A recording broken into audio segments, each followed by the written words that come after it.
Subscribe कीजिए success classes YouTube channel को और साथ ही बेल आइकन को आप ज़रूर दबाइएगा। टेलीग्राम चैनल को ज्वाइन करना मत भूलिएगा। यहाँ पर आपको बुक्स के बारे में जानकारी मिलती है और टीचिंग संबंधी जो भी नोटिफिकेशन होते हैं वो आपको यहाँ पर मिलते हैं। Welcome to success classes. आशा करता हूँ कि आप सभी स्वस्थ होंगे और आपकी तैयारी बहुत बेहतरीन चल रही होगी। आप विश्वास नहीं करेंगे कि अभी मैंने एक 22 मिनट की वीडियो रिकॉर्ड करी, माइक्रोफोन से रिकॉर्ड कर रहा था, लेकिन अभी कुछ समय से इसके साथ प्रॉब्लम हो रही है। इसका जो केबल है OTG और जो साउंड कार्ड है ये अनप्लग हो जाता है। तो वीडियो रिकॉर्ड हुई, 22 मिनट की वीडियो बनी, बहुत अच्छी एनर्जी के साथ में आपको चीज़ें बताई गई। लेकिन जब मैंने वीडियो को बाद में देखा तो 2 या 3 मिनट तक आवाज़ आ रही है, उसके बाद में आवाज़ क्या हुआ कि म्यूट हो गया। कोई बात नहीं, लेकिन हम फिर से बात करेंगे, उसी एनर्जी के साथ बात करेंगे। मेन चीज़ है कि आपको सही चीज़ें मिल जाएं और सही टाइम पे मिल जाएं। तो हम बात कर रहे हैं वर्ग 2 चयन परीक्षा की बुक्स की, और साथ ही साथ हम बात करेंगे टेस्ट कैसे लगाना है, कहाँ से लगाना है, उस पर भी हम बात करेंगे। इसके संबंध में कल मैंने एक पोल ओपिनियन रखा हुआ था, काफ़ी सारे अभ्यर्थियों ने उसमें पार्टिसिपेट करा है। खासकर हम पहले वर्ग 2 पे ही बात करेंगे अब। तो यहाँ पे ध्यान दीजिएगा। तो एक एक करके बात करें हम।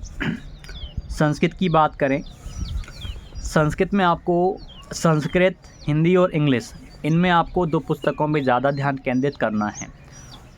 एक आती है यूथ पब्लिकेशन की बुक, एक आती है किरण पब्लिकेशन की बुक। यूथ पब्लिकेशन की बुक में होगा क्या कि आपको जो पुराने जितने भी क्वेश्चंस हैं वो आपको सारे के सारे यहाँ पे देखने को आपको मिल जाएंगे, जितने भी शिक्षक भर्ती की परीक्षाओं में पूछा गया है। और किरण पब्लिकेशन की बुक में भी आपको क्वेश्चंस मिल जाएंगे, लेकिन जो समझाने का तरीका रहता है वो अलग अलग रहता है।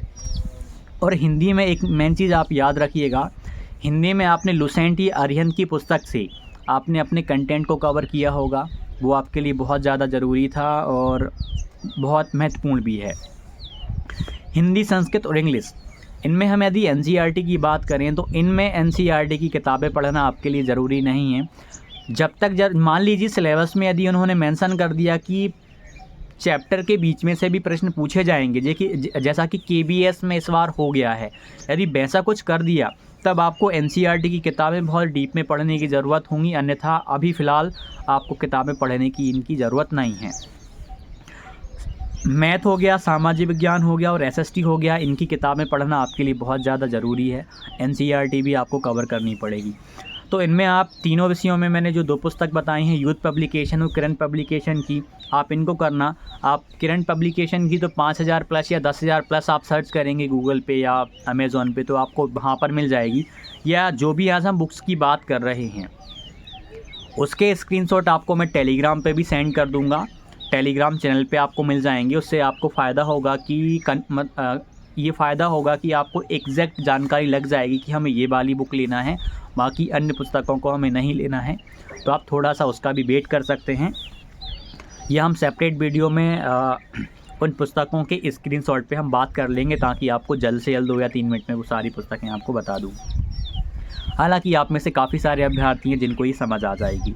हिंदी में मैंने बात करी NCERT, इंग्लिश में NCERT पढ़ने की ज़रूरत फ़िलहाल बिल्कुल भी नहीं है। हिंदी में दोनों पुस्तकों का नाम लिया, इंग्लिश में भी आपको दोनों पुस्तकों की मैंने बात करी। इंग्लिश में होगा क्या कि आप जितने ज़्यादा प्रश्नों की प्रैक्टिस कर लोगे उतना ज़्यादा आपको फ़ायदा होगा, अन्यथा नुकसान आपको इंग्लिश में ज़्यादा हो जाएगा। इंग्लिश का पेपर इस बार थोड़ा सा ज़्यादा पूछा मतलब डिफ़िकल्ट हो सकता है। रीज़न ये है कि बुकैब अब आने लगी है। पहले बुकैब जो था बहुत कम पूछा करते थे, लेकिन अब इस बार से ट्रेंड बदल दिया। दूसरे एग्ज़ाम में भी आप देख लो, PEV के, ESB के, ट्रेंड थोड़ा सा अलग हो गया। बुकैब पे भी अब वो बहुत ज़्यादा ध्यान देने लगे, तो बुकैब भी आपको कवर करनी पड़ेगी यहाँ से बहुत अच्छे से। तो बुकैब के लिए तो देखो, लुसेंट की पुस्तक आपके पास जो इसमें बुकैब है ना, बहुत अच्छी खासी दी हुई है, वहाँ से भी लगभग सारा आपका कंटेंट कवर हो जाएगा। अलग पुस्तक आपको लेने की ज़रूरत नहीं है, जैसे एक ब्लैक बुक आती है उसकी ज़रूरत नहीं पड़ेगी यदि आप लुसेंट से बुकैब कर रहे हो। तो बुकैब के लिए आपको रोज़ 50 के समथिंग बुकैब करना है, 1 वर्ड करना है, एंटोनम करना है, सिनोनम करना है, ये सारी चीज़ें आपको रोज़ थोड़ी थोड़ी करके करनी पड़ेंगी, तब जाके आप टाइम पे कंटेंट कर पाओगे। और एक बार में काम नहीं चलेगा इंग्लिश में, तो मल्टीपल टाइम आपको ये बुक को रिवाइज़ करना पड़ेगा, तब जाकर वो आपको याद होगी। तो इनमें 3 पुस्तकों का हमने जिक्र करा, उनका ध्यान दीजिएगा, क्योंकि इससे प्रैक्टिस आपकी बहुत अच्छी खासी हो जाएगी। अब हम एसएसटी की बात करें, जो कि बहुत ज़्यादा ज़रूरी है। एसएसटी में मैंने पहले भी पुस्तकें बताई हुई हैं। सबसे पहले मैंने एनसीईआरटी का जिक्र किया हुआ है, भाई इसके बिना तो एसएसटी में काम नहीं चलेगा। एक और पुस्तक, 2 पुस्तकें और बताई हुई हैं मैंने।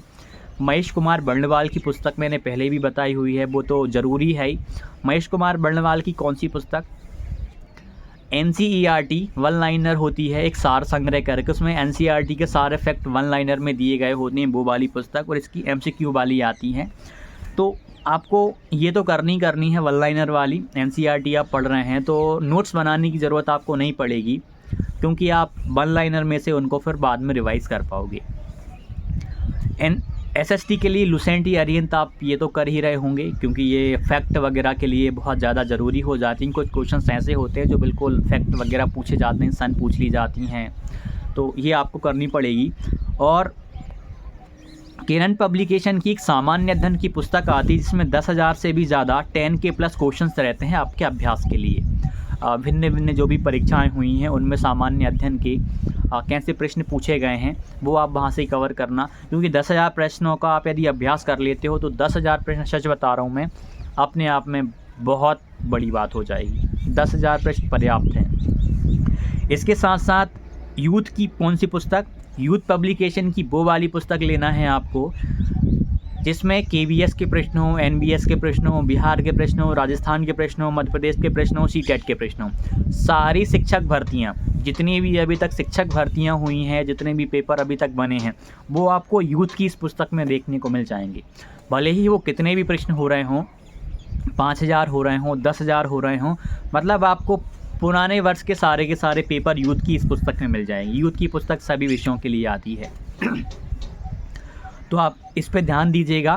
पुराने वर्षों के पेपरों को हल करना आपके लिए अनिवार्य है, उसके बिना काम नहीं चलेगा।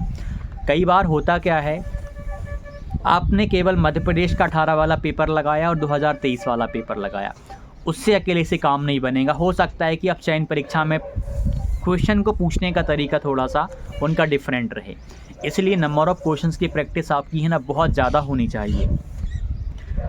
साइंस में एनसीईआरटी मस्ट है। सबसे पहले एनसीईआरटी आपके लिए, मतलब इसमें तो भाई एसएसटी में, आप मैथ में, संस्कृत में, हिंदी में, अंग्रेजी में, यदि एनसीईआरटी को मान लीजिए एक हद तक आप नज़रअंदाज कर भी दो, छोड़ भी दो, चलेगा, कोई दिक्कत नहीं। लेकिन विज्ञान में आप एनसीईआरटी को यदि बिल्कुल इग्नोर कर देते हो तो फिर सच बता रहा हूँ बहुत नुकसान हो जाएगा, आपको बहुत नुकसान हो जाएगा। 6वीं से 10वीं तक तो करनी है, 11वीं और 12वीं का भी करना है। मैं कई बार बोल चुका हूँ। नीट की कहानी बताता हूँ आपको। नीट के जो अभ्यर्थी होते हैं वो बायोलॉजी के लिए केवल एनसीईआरटी 11वीं 12वीं पढ़ते हैं। 90% से भी ज़्यादा प्रश्न उनके डिक्टो वहीं से सेम टू सेम क्वेश्चंस उठा लिए जाते हैं। और कितनी बड़ी बात है, इतनी डिफ़िकल्ट एग्जामिनेशंस में जब एनसीईआरटी से ही प्रश्न वो उठा रहे हैं, क्योंकि बायोलॉजी में ना बहुत जितने भी फैक्ट हैं सारे के सारे आपको लगभग एनसीईआरटी की किताबों में मिल जाएंगे। ये करना है।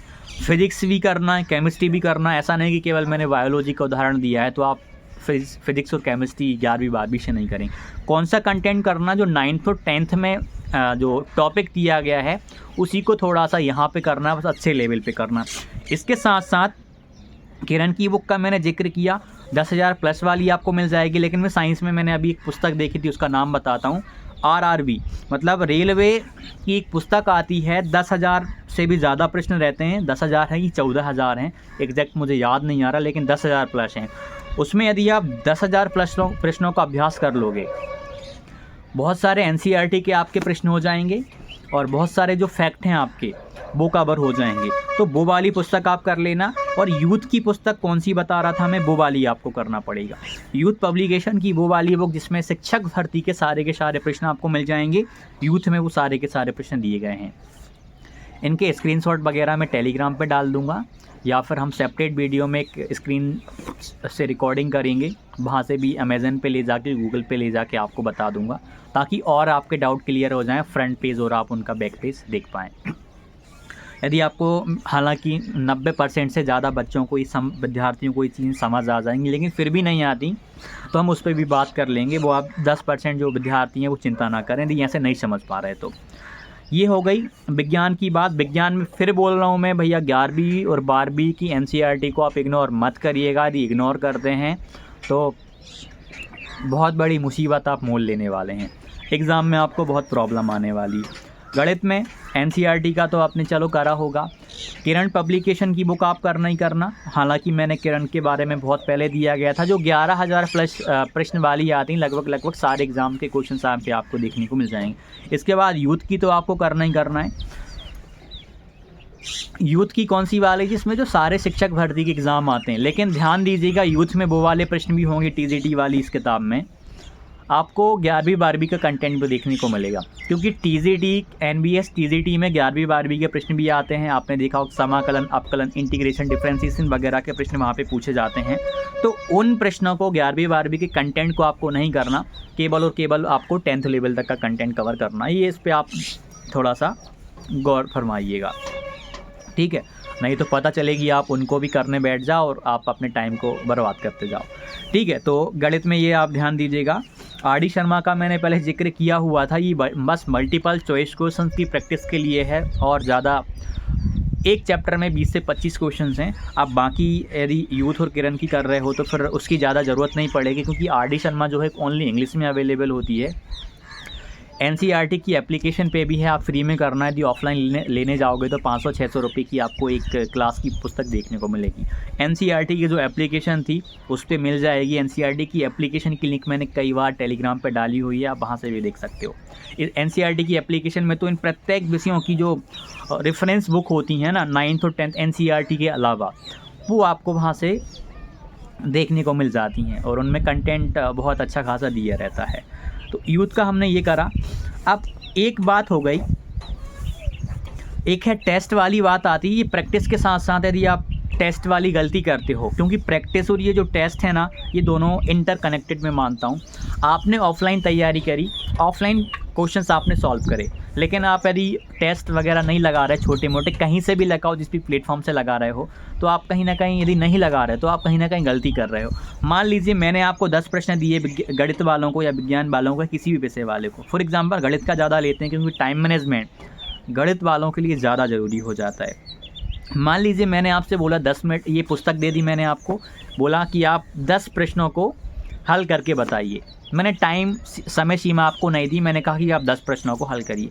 आपकी जो भी गति होगी, आप 10 प्रश्नों को या तो 10 मिनट में कर देंगे, या हो सकता है 20 मिनट लग जाए, हो सकता है आधा घंटे लग जाए। आपको पता नहीं चला कि कितना टाइम लगा, आपने कर दिया।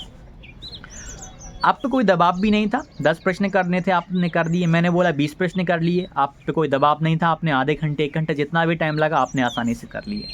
लेकिन जब आप टेस्ट के, यदि इन्हीं 10 क्वेश्चंस को मैं आपको दूं, यदि मैं आपसे बोलूं कि चलो यहाँ से आप 10 प्रश्नों को आप टेस्ट लगाओ, फिर आप पे एक दबाव बनेगा। आप पे एक दबाव ऐसा बनेगा कि यार अब 10 मिनट का टाइम है, 10 मिनट में मान लीजिए इस प्रश्न में मैं फंस रहा हूँ, क्या करना है? छोड़ना है, स्किप करना है, या फिर आगे बढ़ना है, या करते रहना है? ये चीज़ आप वहाँ से समझ पाओगे। इसलिए मैं बोल रहा हूँ कि मैं ऑनलाइन प्लेटफॉर्म से भी आप टेस्ट लगाना। अभी देखो FLT फुल लेंथ टेस्ट आपको कहीं से नहीं मिलेंगे, क्योंकि अभी सिलेबस पूरा क्लियर नहीं हुआ है, तब तक कोई बना भी नहीं सकता। लेकिन शॉर्ट वाले तो आपको मिलेंगे, तो आप शॉर्ट वाले तो आप अभी से चालू कर दो, जहाँ से भी आपको मिल रहे हो आप वहाँ से कर दो। और एक और चीज़ है, टेस्ट लगाना आपके लिए बहुत ज़्यादा अभी से ज़रूरी हो जाता है। ये नहीं कि एक बार हमारा पूरा कंटेंट कवर हो जाए फिर जाकर ही हम टेस्ट लगाना चालू करेंगे, उससे आपको नुकसान हो जाएगा। सच बता रहा हूँ, सच में नुकसान आपको होने वाला है, क्योंकि कंटेंट आपका ना कभी कवर नहीं होने वाला। आप 100% किसी चीज़ में पारंगत होने ही नहीं वाले। आपने मान लीजिए कोई सा भी टॉपिक कवर कर लिया, नंबर सिस्टम कर लिया, आपने लाइट वाला चैप्टर कर लिया, आपने मान लीजिए एंशिएंट हिस्ट्री कर ली, एक्टिव पैस, कुछ भी कर लिया, किसी भी कुछ भी आपने कर लिया, और आप टेस्ट लगाने जाते हो। सच बता रहा हूँ, आप 20 नंबर का टेस्ट लगाओगे, 20 नंबर का लगाओगे, आप उसमें से 3 या 4 गलत कर दोगे। हो सकता है कि या तो वो कंसेप्ट आपने नहीं पढ़ा, हो सकता है कि आपने प्रैक्टिस उतनी अच्छे से नहीं करी, आप जो फार्मूला थे, जो फार्मूला लगाना था वो आप भूल गए। लेकिन जब आप बार बार प्रैक्टिस करोगे टेस्ट लगा के, तो वो चीज़ बार बार रिवाइज़ होगी, टाइम मैनेजमेंट भी आपका क्लियर होगा, अलग अलग तरीके के क्वेश्चंस को आप देखोगे। और टेस्ट वाली एक और चीज़ आपको बताता हूँ, एक प्लेटफॉर्म पे आपको रिलायबल नहीं करना, एक टेस्ट पे आपको भरोसा नहीं करना कि केवल एक प्लेटफॉर्म के लगाएंगे, इसके अलावा हम कहीं के नहीं लगाएंगे, यही सबसे अच्छा दे रहा है।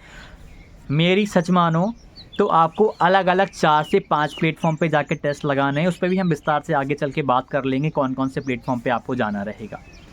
अब इसमें एक चीज़ ये ध्यान देना है हमें टेस्ट के बारे में कि 10-10 क्वेश्चन आप रोज़ प्रैक्टिस कर सकते हो, या 2 लगा लो, आप 3 लगा लो, 4 लगाओ, जितने भी आप लगा सकते हो आप उतने लगा लो। डिफरेंट प्लेटफॉर्म से लगाना है। मेन चीज़ यहाँ पे कहानी आपको बताता हूँ। मान लीजिए आपको मैंने टारगेट दिया कि चलो ये 10 फुल लेंथ टेस्ट हैं वर्ग 2 चयन के लिए आपके विषय के, आप इनको लगाइए। पहला मॉक लगाया, कम नंबर आए, दूसरा मॉक लगाया, थोड़े से बढ़ गए, तीसरे में चलो कम आए, चौथे में थोड़े थोड़े, मतलब शुरू के 5 में आपके मार्क्स एवरेज आए, छठे 7वें में कम आए, लेकिन आखिरी वाला मॉक या आखिरी के 2-3 मॉक में आपने अचानक पाया कि आपके मॉक में बहुत अच्छे नंबर आने लगे, बहुत अच्छा स्कोर आप करने लगे, 80+ आने लगे, 85+ आने लगे 100 में से आपके। तो आपको लगेगा यार मैंने बहुत अच्छी प्रगति कर ली, प्रोग्रेस मेरी बहुत अच्छी हुई है। केवल आप एक पे थे, एक प्लेटफॉर्म का लगा रहे थे, लेकिन जैसे ही आपने दूसरे प्लेटफॉर्म पे स्विच किया, आपको ये पता लगेगा कि अचानक से आपके नंबर मान लीजिए कम गए, तो आपको लगेगा कि मैं गलती कर रहा था। पहले मॉक में आपके नंबर बढ़ने का कारण ये था, हो सकता है कि सारे के सारे क्वेश्चंस का पैटर्न सेम दे दिया हो। शुरू में पता चला for example math, number system के 3-4 प्रश्न, पॉलिनोमियल के 3-4 प्रश्न, और फिर पता चला इस तरीके से दिया गया था। और हो सकता है किसी आप दूसरे मॉक में जाएंगे, एक पॉलिनोमियल का दे दिया, फिर अचानक से उन्होंने यहाँ पे क्वाड्रेटिक इक्वेशन का दे दिया, फिर उन्होंने घुमा फिरा करके आपको किसी दूसरे टॉपिक का नंबर सिस्टम का दे दिया, अलग अलग घूम रहा है।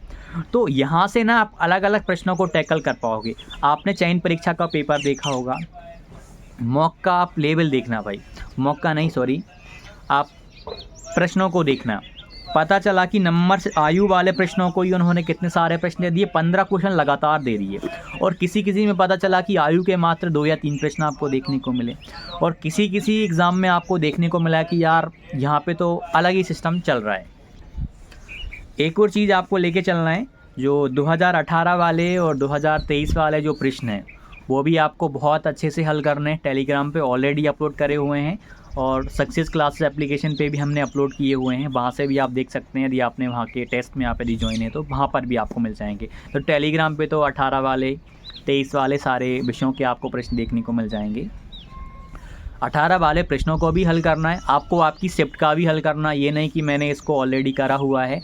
अब आप जब उस पेपर को हल करोगे, जिस दिन आपने पेपर दिया था, तो आप पाओगे कि आपको पेपर बहुत आसान सा लग रहा होगा।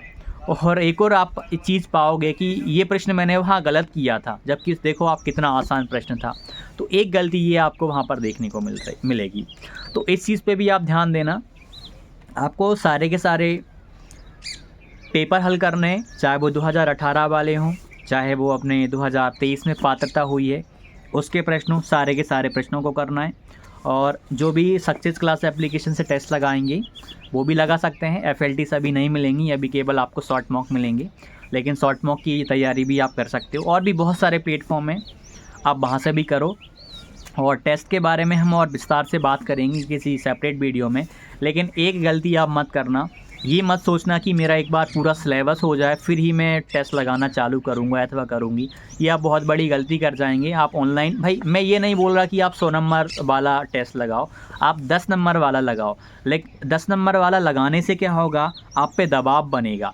दबाव झेलना ये आपके लिए बहुत ज़्यादा ज़रूरी है। आपकी तैयारी की एक रणनीति होनी चाहिए कि मुझे प्रेशर कैसे हैंडल करना एग्ज़ाम हॉल में। यदि अभी से आप थोड़ा थोड़ा दबाव में जीना चालू कर दोगे तो आप इस चीज़ में बहुत माहिर बन जाओगे। निश्चित तौर से इसकी गारंटी है कि आप परीक्षा में बहुत अच्छा परफॉर्म कर पाओगे, आपका पेपर बहुत अच्छा जाएगा। वीडियो लंबी जा रही है क्योंकि कुछ चीज़ों को हमें बहुत अच्छे से बात करनी पड़ती है, इसीलिए मेरी वीडियोस लेंदी होती हैं। कुछ लोग बोलते हैं कि आपकी वीडियो लेंदी होती है, मैं मानता हूँ भाई, इस बात को मैं 10 मिनट में भी कह सकता हूँ, लेकिन कई बार चीज़ें 10 मिनट में कवर नहीं हो पाती, चीज़ों के पीछे के लॉजिक कंसेप्ट आप तक नहीं पहुंच पाते, इसलिए थोड़ी सी लेंदी होती। और एक और बात आपको बता देता हूं मैं, यूट्यूब पे पता है कौन सी वाली वीडियो ज़्यादा चलती है? जो 10 मिनट से 15 मिनट की रेंज में होती है ना, उसी पे ज़्यादा व्यू आते हैं, वही ज़्यादा देखी जाती है। जो 20 मिनट से ज़्यादा चली जाती है वो बोरिंग भी होती, मैं खुद मानता हूँ, लेकिन मेरा कोई उद्देश्य इस चीज़ के पीछे बिल्कुल भी नहीं है कि केवल बहुत साथ ज़्यादा व्यूज़ आ जाएँ। हालाँकि काफ़ी सारे अभ्यर्थी देखते हैं, वो देखना बंद नहीं करेंगे क्योंकि विश्वास करते हैं, निश्चित तौर पे देखेंगे। यदि वीडियो मेरी थोड़ी बहुत लंबी होती है तो आप ये समझना कि मैं उनके पीछे के लॉजिक को, कंसेप्ट को आपको बताना चाह रहा हूँ, ये चीज़ ध्यान रखना। अभी मैं कुछ दिन से 2-3 अभ्यर्थियों, कल या परसों मैंने 2-3 अभ्यर्थियों से बात करा, टेस्ट के बारे में बात करी, तो वो एक सबसे बड़ी गलती ये करते हैं, वो अभी से दबाव झेलने की पावर अपनी बढ़ा नहीं रहे होते हैं। अचानक से 1 महीना बचेगा, आप टेस्ट लगाना चालू करोगे, फिर 1 महीने में आप अपने आप को मैनेज नहीं कर पाओगे। आप सोचोगे कि चलो यार अब मैं प्रैक्टिस कर लेता हूँ, पहले पूरा रिवाइज़ कर लेता हूँ, उसके बाद टेस्ट लगाऊंगा। अभी से लगाओ ना, अभी से आप अलग अलग प्रश्नों का सामना करोगे तो बढ़िया रहेगा। मैं ये नहीं बोल रहा कि आप सक्सेस क्लास एप्लीकेशन हमारे वहीं से करो, आप जहाँ से करना है आप वहाँ से करो, लेकिन आप अपनी स्ट्रैटेजी में इस चीज़ को शामिल ज़रूर कर लो। इस चीज़ का शामिल होना बहुत ज़रूरी है। मैं ये नहीं बोल रहा कि अभी से आप बड़े बड़े टेस्ट लगाओ, वो आपको मिलेंगे भी नहीं। आप छोटे छोटे लगाओ ना, 10 नंबर वाले लगाओ। मैं ये भी नहीं बोल रहा कि आप रोज़ 2-3 का नियम बना लो। भाई ऐसा कर लो, संडे को लगा लो 2-3, आप सैटरडे संडे का नियम बना सकते हो। या चलो आज मन हो गया, आज पढ़ने का मन नहीं, चलो आज टेस्ट लगा के देख लें, ऐसा कर लो। दबाव झेलने की जो आपकी क्षमता है ना, उसे आप आज से ही बढ़ाना चालू कर दो। और मैथ वाले तो भाई पूछो मत ही, आपका बिना टेस्ट के अभी से काम नहीं चलेगा। रोज़ 1 नहीं लगा सकते तो आप सप्ताह में 1 या 2 लगा लो, ठीक है। इतना भी नहीं कर पा रहा है तो केवल संडे को 1 लगा लो, 10 नंबर वाला, 20 नंबर वाला, जैसा भी करना है वैसा कर लो। मैथ वालों के लिए और साइंस वालों के लिए टेस्ट लगाना अभी से मस्ट है। बाकी भाई थोड़ा बहुत आगे पीछे हो सकते हैं, लेकिन इनके लिए तो प्रैक्टिस अपने आप में बहुत ज़्यादा मायने रखती है, ठीक है। तो ये आप कर सकते हो। और सक्सेस क्लास एप्लीकेशन से जो भी लगा रहे हैं वो भी करें। शॉर्ट मॉक की जो हम और भी ज़्यादा करेंगे, FLTs का हमने जब का बोला है तब आ जाएगा। टेस्ट लेने से पहले आप वहाँ के जो भी आपको नोट्स, जो नोट लिखा हुआ है आप उसको भी देख सकते हैं, वहाँ से आपको सारी जानकारियाँ और मिल जाएंगी कैसे क्या लेना है। कहीं से भी करो, 4-5 प्लेटफॉर्म पर रिलायबल रहना है, एक प्लेटफॉर्म पे विश्वास नहीं करना, चाहे वो किसी का भी प्लेटफॉर्म हो। सिलेक्शन लेना है तो आपको बहुत अच्छे से मेहनत करनी पड़ेगी। अलग अलग क्वेश्चंस को आपको अभी से टैकल करना पड़ेगा, उनसे आपको जूझना पड़ेगा। और जो बुक्स मैंने आपको बताई हुई हैं यूथ और किरण की, इनके बिना आपका काम नहीं चलने वाला, क्योंकि यहाँ पे प्रैक्टिस हो जाएगी। और यूथ, अब कुछ अभ्यर्थी क्या करते हैं कि यार हमने 10,000 प्रश्नों का अभ्यास कर तो लिया, अब हम मॉक वगैरह या यहाँ वहाँ से नहीं लगाएंगे। तो आप कहीं ना कहीं, सच बता रहा हूँ, ये बहुत बड़ी गलती कर बैठेंगे, क्योंकि ऑफलाइन प्रश्नों को हल करना कोई दबाव नहीं है, आराम से निष्फिक्र होकर के हम हल कर रहे हैं, कोई दबाव नहीं है, टाइम बाउंडेशन बिल्कुल भी नहीं है। टेस्ट लगाते हैं, टाइम बाउंडेशन है, 10 मिनट में ही 10 प्रश्नों को हल करना ही करना है। उतना ही समय है आपके पास सोचने के लिए, किसी भी विषय का आप कर रहे हैं इतना ही टाइम है आपके पास, 10 मिनट से ज़्यादा आपके पास टाइम है ही नहीं। उतने, जब 10 मिनट आपके पास टारगेट है तो आपका दिमाग काम करेगा कि कैसे भी करके आप 30 सेकंड बचाए, 30 सेकंड में इसका आंसर यदि मिला दूं तो ठीक है, नहीं तो टाइम आउट, टेस्ट क्लोज हो जाएगा, फिर मैं टिक भी नहीं कर पाऊँगा, कुछ भी नहीं कर पाऊँगा। ये चीज़ आपकी वहाँ से तैयार हो जाएगी। और प्रैक्टिस आपको 10,000 प्लस, 10,000 से भी ज़्यादा प्रश्नों का करना है। इतना प्रश्नों पे आपने यदि अभ्यास कर लिया और हो भी जाएगा, बहुत ज़्यादा टारगेट नहीं है, 5-6 महीने में आराम से कवर हो जाएगा। जो भी डाउट हो कमेंट कीजिएगा। आशा करता हूँ कि वीडियो आपको अच्छी लगी होगी। वीडियो लेंदी होती हैं, होने दो, ठीक है भाई। मैं तो बोलता हूँ कि आप संडे को अकेला देख लो वीडियो, ठीक है, 2-3 वीडियो लगातार देख लो। कम से कम आप अपनी वर्ग 2 चयन की तैयारी से आप जुड़े तो हो, कम से कम ये चीज़ आपके लिए ज़्यादा ज़रूरी है। और जिन भी आप टीचर से पढ़ रहे हो, यदि उन्होंने कोई सोर्स आपको बताया हुआ है तो आप उस पर विश्वास करना। उस पर विश्वास करने का कारण ये है कि यदि वो जानकारी दे रहे हैं तो कुछ सोच समझ के ही आपको कंटेंट बता रहे होंगे। आप जिन भी टीचर से पढ़ रहे होंगे, बहुत सारे अभ्यर्थी बहुत अच्छे अच्छे टीचर से पढ़ रहे हैं, कुछ SSC के टीचर से पढ़ रहे हैं, केंद्रीय विद्यालय में KBS में पढ़ाने वाले टीचर्स ने जहाँ से पढ़ा है, उन्होंने जो सोर्स बताए हैं वहाँ से पढ़ रहे हैं। कुछ लोग अपने MP के बहुत अच्छे टीचर्स हैं उनसे पढ़ रहे हैं। जहाँ से पढ़ रहे हो आप वहाँ से पढ़ो, लेकिन जो चीज़ें मैं आपको बता रहा हूँ वो आपके कोर्स से अलग हट के बता रहा हूँ कि उसके अलावा आपको करना क्या है, थोड़ा हटना पड़ेगा। यदि कोई टीचर आपसे ये बोल रहा है कि मैंने जो बता दिया केवल उतना कर लो, आपका सिलेक्शन पक्का है, तो इसमें आप विश्वास करना 0%। ऐसा नहीं होता, ठीक है। तो थोड़ा अपने हिसाब से भी चलो, अलग अलग चीज़ों को भी आप थोड़ा सा देखते चलो। तो मिलते हैं अगले वीडियो में। आप टेलीग्राम को और सक्सेस क्लास एप्लीकेशन को डाउनलोड कर लीजिएगा। आप सभी ने इतना टाइम दिया, धन्यवाद। तो वीडियो अच्छी लगी, वीडियो को लाइक कीजिएगा। मिलते हैं अगले वीडियो में, धन्यवाद।